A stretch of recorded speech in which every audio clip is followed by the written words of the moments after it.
I got the cash in the bag, stadium packed, born a rock star in this life. So good evening, ladies and gents. This is Chris for Chris India and Chris Diary 07.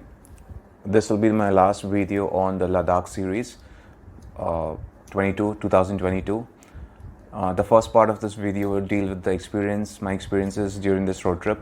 Second part would be dealing with the expenditures that I incurred, fuel, stay, and miscellaneous. The third part of this video would deal with suggestions that I could advise people who plan to undertake such a road trip in the near future for themselves. So coming to the first part of this video, which is my experience. Starting with the first leg of this journey, which was Mumbai to Jaipur, the road was overall pretty good. It took me, I think, around 2 hours extra, assuming I was driving around the speeds between 90 to 110 kilometers per hour. The overall stretch of this route, Mumbai to Jaipur, was pretty good. There were some parts on the road which towards the end, when reaching Jaipur, was not so good. The road was very bad. As you may see in the first episode, at some places there was no road. So I would suggest that people take the Mumbai to Ajmer route and then head on to Jaipur. That would be a little bit much better route, because that's the route I took on the way back to Mumbai, which was from Ajmer to Mumbai. I did that stretch. So that road was really good. The second part of the journey, which was from Jaipur to Manali, the GPS, I remember, had said 17 hours overall for this stretch. However, the road was not so good here. There were some parts when the GPS failed. There was no reception on Google Maps. There was no reception on the phone, so I lost coverage. However, I had a hard copy of the map, the Indian map, which I carried. So using that map, I could find out and triangulate exactly roughly where I was on this journey, so I could continue my journey, because there is no one on these roads at beyond 10 p.m. in the night. You will find no one to ask for directions. And I was driving on these roads right from 4:30 in the morning when I left Jaipur, and I reached Manali next morning, I think around 6:30. So I did make a break for a short power nap around 1.5 hours at a petrol pump. I would suggest, if you all ever plan to stop on unknown roads, try and find a petrol pump, halt there, take a few wings, and then continue with your journey. The next part of the stretch was Manali to Leh. Now this part needs to be covered ideally in two legs, in two parts, which was, so my first part was Manali to Sarchu, which I went via the Atal Tunnel, not the Rohtang Pass. I went via Atal Tunnel. Sarchu is a plateau, and it's at a pretty high altitude.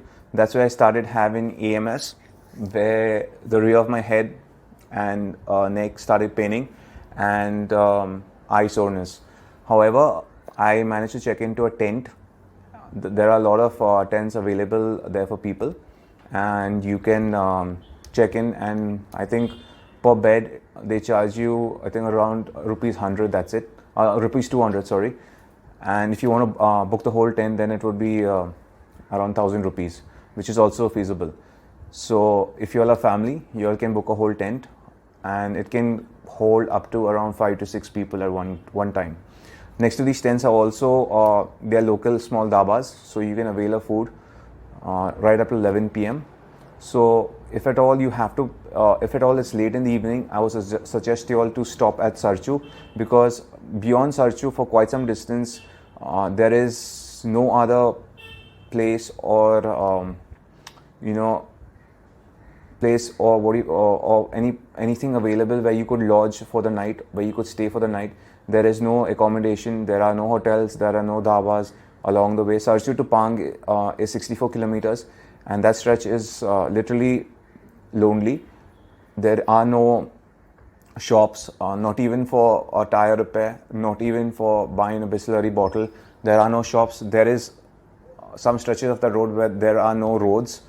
It's literally sandy and muddy roads. So just be aware that if at all it is late in the evening and it's dark, I would suggest you all to stop at Sarchu, and next day early morning leave for Pang and Leh onwards.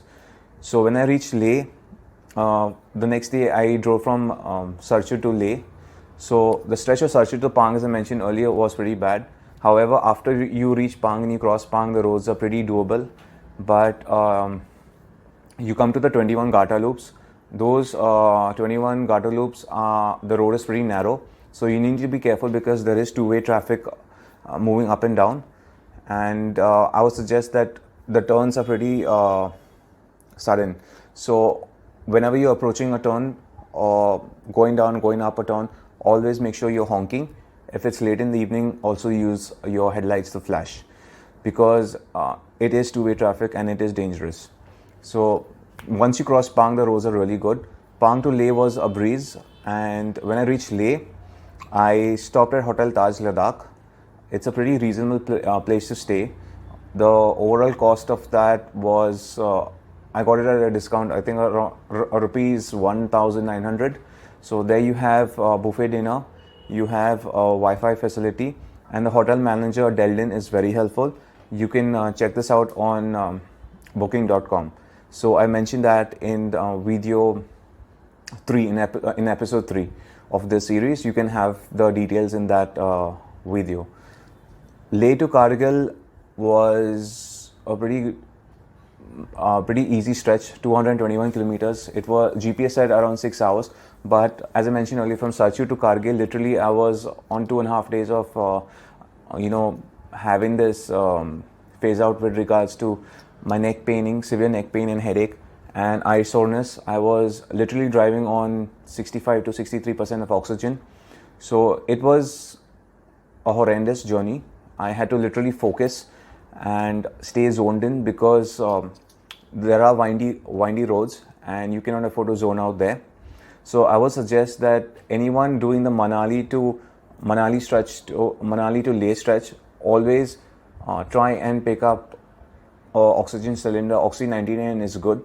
They will give you with oxygen mask. So the cylinder comes around 600 rupees. The oxygen mask is I think around 200 rupees.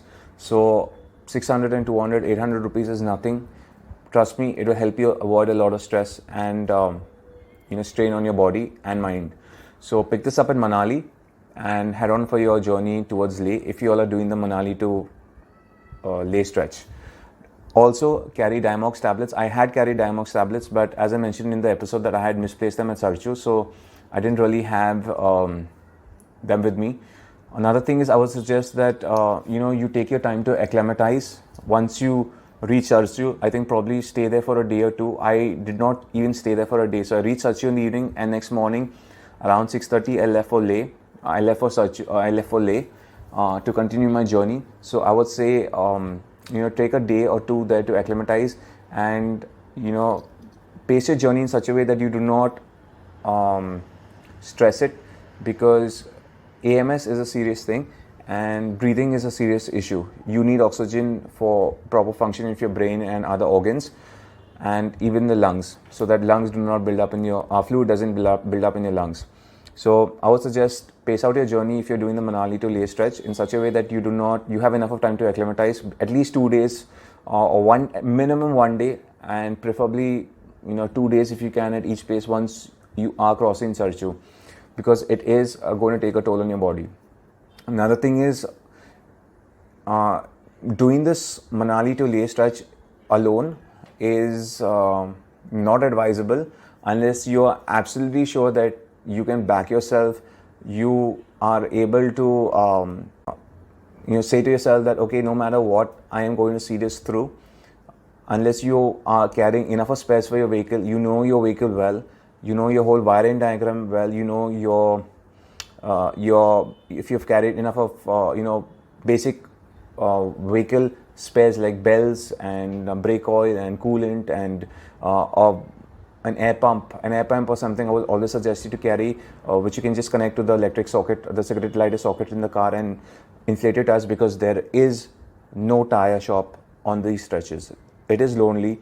If you have a breakdown there and you're already suffering with any medical issue or AMS, God help you. So if possible, avoid doing this stretch alone. I reached Kargil, the army base there. those guys literally gave me an oxygen cylinder and an injection. Prior to giving me an oxygen fire cylinder, they gave me an injection for helping me out with regards to my breathing.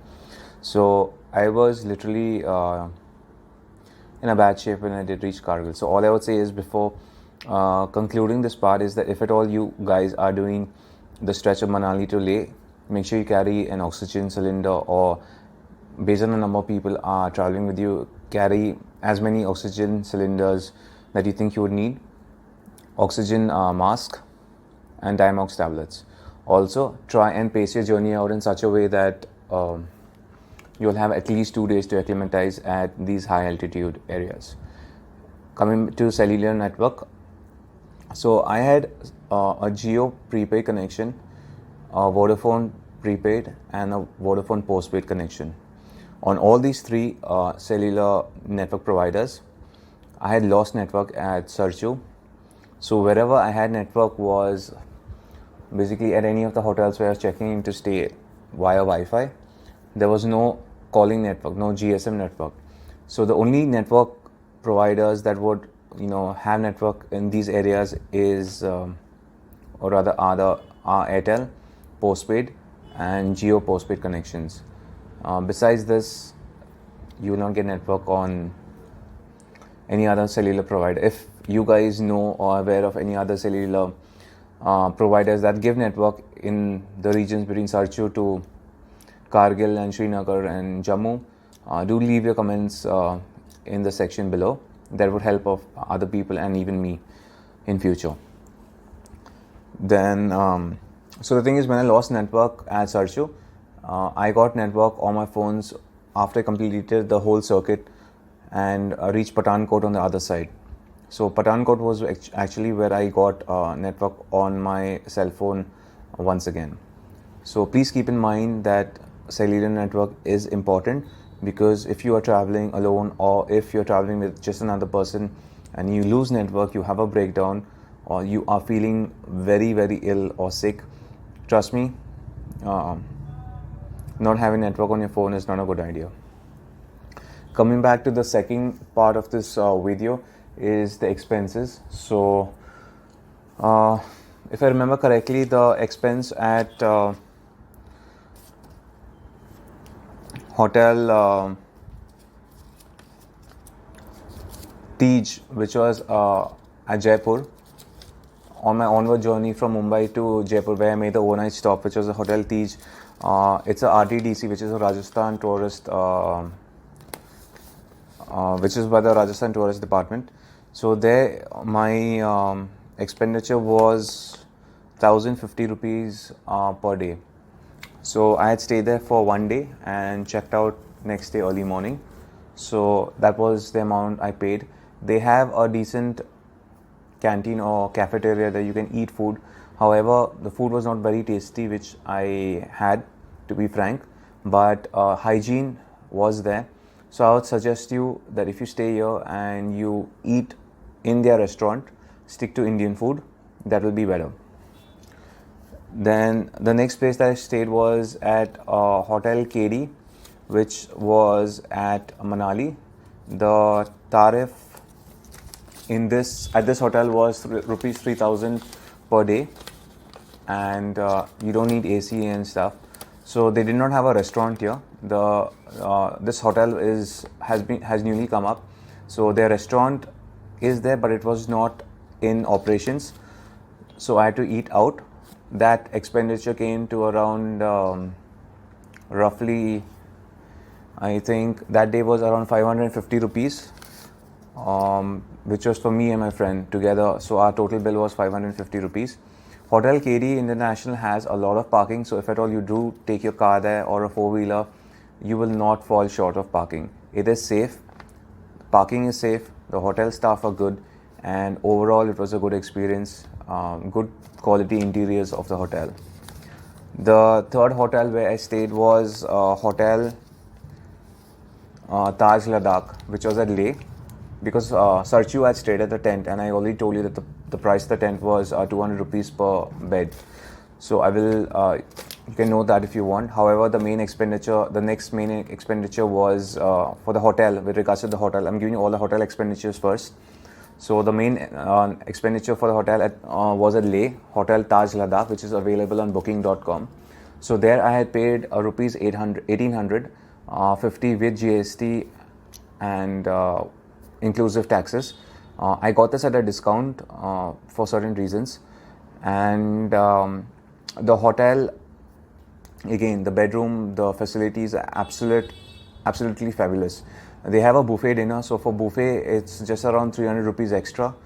I won't even count that because 300 rupees for the quality of food that they give is really good. And next morning also the breakfast was good. The hotel management staff were excellent. As I said, even in episode 3, when I mentioned episode 4, where on my previous video about my stay at Hotel Taj Ladakh, the hotel manager Delin was really helpful. He had give me another set of Dimox tablets, and that's why again he had checked my oxygen level on the oximeter, and that's why I got a note for 63%. So from Sarchu to Kargil, I was driving between 65 to 62% roughly. He was very helpful. The people are good, and again you have adequate amount of parking. The hygiene levels, the room hygiene, the sanitation, everything is excellent. So anyone landing or planning to stay in Leh can check this hotel out and have a wonderful stay there. Now when I left from Leh to Kargil, I stayed at the army base there. I cannot give you further details based on this. However, the stay, I didn't have to pay for stay there. My experience at the army base was wonderful. I mean, the food, the quality of food, and everything was absolutely A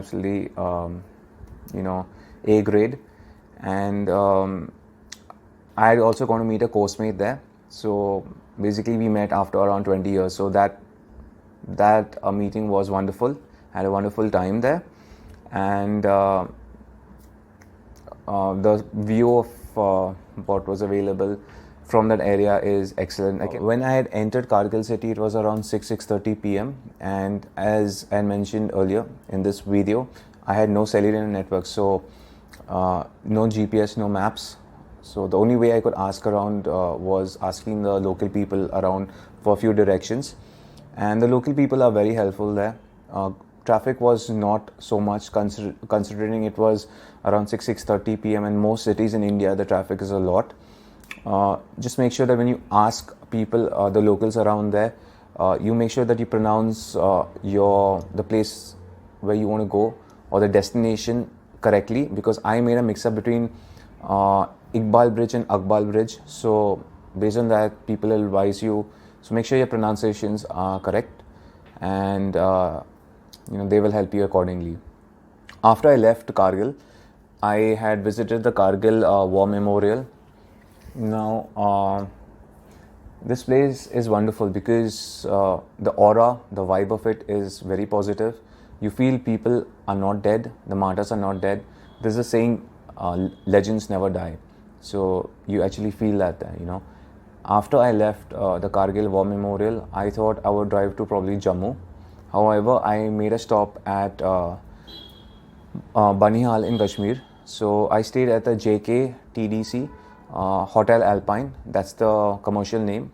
It's run by the JK Jammu and Kashmir Tourism Department Center, and that stay is wonderful. The place there, their property is good. Parking is safe. The stay is safe. Food is available on site and very reasonable. I remember I had rajma and rice for dinner there. It was really tasty. The hotel manager Gauss Mohammed was very helpful. Made friends with him, and memories. So the day I was checking out, he even offered me a free breakfast. However, I didn't eat. I just had a tea there, and I think I remember he even clicked 2-3 pictures of mine. So very helpful people, a wonderful stay, good vibe.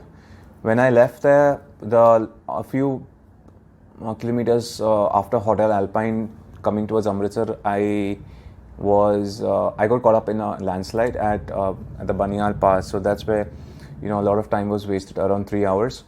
I thought when I left Hotel Alpine, I thought I'd drive to Amritsar, but I did not know what really was in store, because when I reached Amritsar, I was really alert and not sleepy, so I decided to drive to Jaipur.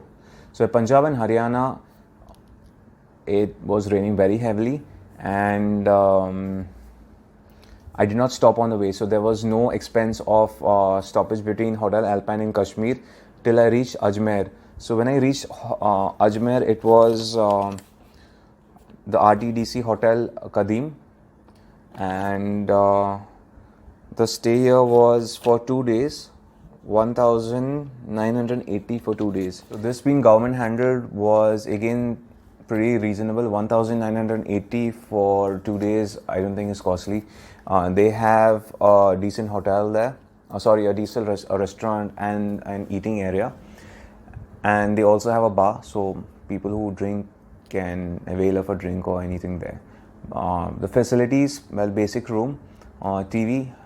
I chose one with the AC, and it was a decent hotel. I mean, overall, in terms of lodging, parking again was not an issue. Enough of parking, safety for yourself and your vehicle was not an issue.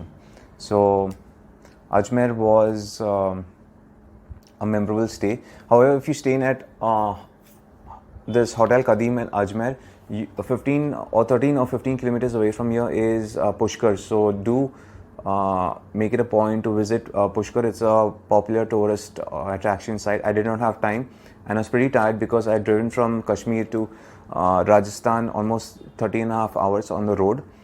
So I had decided to stay indoors as much as possible. Also, it was raining heavily those 2 days. And that's about it with regards to my expenses in terms of staying. So I'll just give you a brief summary of the expenses in terms of the stay part. So Hotel Tej at Jaipur was 1,050. KD International at Manali 3,000. Then Leh was I think 1,980. Hotel Kadim at Ajmer, at Hotel Alpine at the JKTDC was a pretty reasonable price. I think 1,080 or something. Let me just check that. 1,400 with taxes. 1,400 with taxes. And then Hotel Kadim at Ajmer was 1,980 for 2 days. So I think the total overall cost was around 6,000 rupees, 6,500 rupees, which is pretty reasonable on such a long journey. And now coming to the fuel expenses, my toll was inside 8,000 rupees, 8,000 rupees, the whole toll, the whole Mumbai to from Mumbai to Kargil and back to Mumbai, the whole stretch was inside 8,000 rupees, and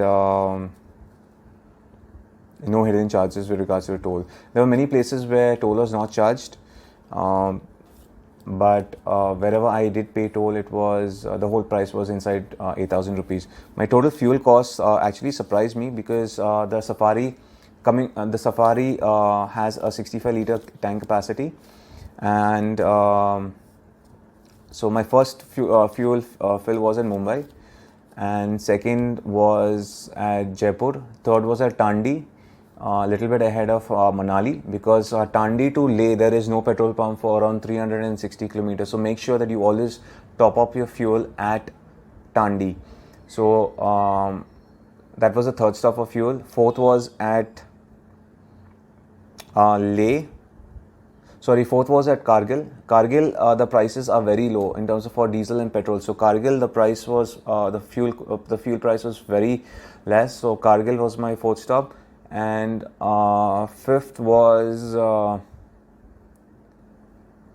at Ajmer. Fifth was a little bit before Jaipur. My fifth fuel stop was a little bit before Jaipur, and the final fuel stop was somewhere at Vadodara, just very close to Mumbai. So I think around 6 fuel stops, and the total fuel cost came to around literally 26,000. That's it, and I'm not joking, 26,000 rupees. I'm not counting the cost of I'm not counting an expense like a car wash at Chandigarh. The car wash at Chandigarh which I did was roughly 300 rupees. So those kind of expenses are not counted because that was just one of our expense. So the cost of a car wash is literally negligible in this kind of a trip. So 4,480.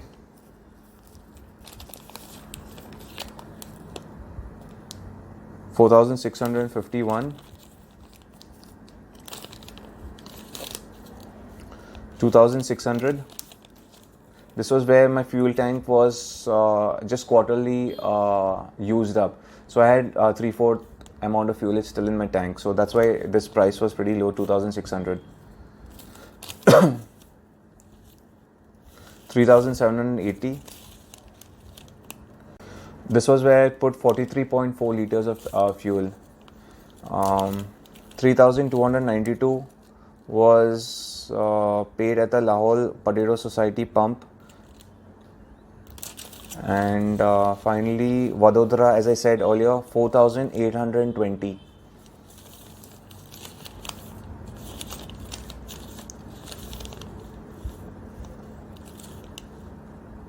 And this one is again 3,969. So the total fuel cost for this whole journey came to rounded up to 25,000, and I did not have to spend for any kind of other lubricants like coolant or anything. Not even coolant was required for my car to be topped up, because when I returned to Mumbai, the coolant level, brake oil, everything was as good as not used, literally. So the Safari performed really well at high altitude. In terms of performance of the Safari, I would say that a 16-year-old vehicle performing extremely well was pretty surprising even to me. I have maintained that vehicle really well. Had checked the vehicle current, the vehicle thoroughly, and made sure that there were no open ends or loose ends, and complete vehicle check, underbody check, belts, timing belts, engine performance, sedimeter, the air filter, everything was checked. Suspension was checked before going, electrical wiring diagrams, wiring system, AC. So the car was completely checked for around 3 days, if I'm not mistaken, and she behaved like a wonderful partner, literally reliable. And I'm surprised, I was surprised that the car did not even need a coolant top off. So there were a lot of people along the route who were surprised that I had literally got such an old vehicle for this road trip, and that too solo. So many people were no. I made a lot of friends along the way. So there's a saying, you don't travel with friends, but you make friends along the way. So this was pretty true for my road trip this time. I didn't travel with any friend except from the Jaipur to Manali stretch where my friend, she accompanied me there. But overall, the literally 5,800 kilometers was all alone. And I did make quite a few friends along the way, exchanged numbers, and I am in touch with them. So that was a wonderful experience. Safari at high altitude faced no issue in climbing. 3000cc engine minus a 3-liter vehicle, so I did not really feel any strain or any issue in climbing rough roads. Nothing. It just took them as it came. What do I say? Old is gold, and there's a saying, "Juta Bata ka or Loa Tata ka." So that's true for this vehicle. And coming to the third part of this video is the suggestions. So very few. I would say that if you're doing the Manali to Leh stretch, be prepared for brutal adventure. Try not to do the stretch solo. Try at least take a person along with you who could drive, or at least a person or a friend along with you. Dates were not matching for me, so I decided to do it alone because it was now or never. So mine was maybe a different circumstance. And make sure you carry the oxygen cylinders, as I mentioned in the first part of this video. Make sure you carry the oxygen cylinders and Diamox tablets and the oxygen mask for yourself and based on accordingly how many number of people you're traveling with. So do not compromise on that. Do not overestimate or rather underestimate nature and its strength. Nature is a pretty weird way of leveling you. So I've been to such high altitude areas many times before. The only difference is I overestimated myself in terms of being able to acclimatize with barely a few hours of stopping, when actually even you need to at least stay, as I said, minimum 2 days at a place and then acclimatize effectively to a high altitude region. In fact, even the army spends around 6 days of they have a whole process of minimum 6 days of acclimatization process, which they do when units change duty at high altitude areas. So few suggestions would be: check your vehicle, carry basic spares for your vehicle, timing belts, AC belts, alternator belts, fan belts, brake oil, and air pump. Air pump is absolutely necessary and non-negotiable. Carry that. Coolant. Carry a lot of water bottles in your vehicle. Make sure you carry, if possible. I had also carried a hydraulic jack with me, so it would be easy to jack up the car in case I needed to change a tire or something. Also, a hydraulic jack will also give you a leeway in case your car is stuck. So you jack it up with a hydraulic jack and get it and try and pull it out, or put the car in drive mode and move it out. It has worked many times in the past for me. So I would suggest, if you can carry a hydraulic jack, carry a hydraulic jack. Carry a weapon. I had carried a few weapons because if at all you're traveling alone, it's your safety which is prior. So I think don't compromise on that. Carry a weapon along. And if you're doing this in the months of winter or when it's cold, carry warm clothing based on the time of travel. I think up till May, June, it's pretty cold up there. So I would say for normal people, I think you should carry a sweater or a winter jacket. It will help you. Carry a lot of sweets and garlic. Garlic helps you in terms of at high altitude areas. And another thing is, as I said earlier, please carry a postpaid connection of Airtel or Jio. Prepaid connections will not work there. And well, that's about it. If you guys have any other suggestions, please feel free to leave your comments below or ask anything. If I'm aware of it, I will answer. And if I get to know anything new from you people, I'm sure it will benefit me. Thanks a lot. Cheers. Please subscribe to my channels, and Godspeed. Take care.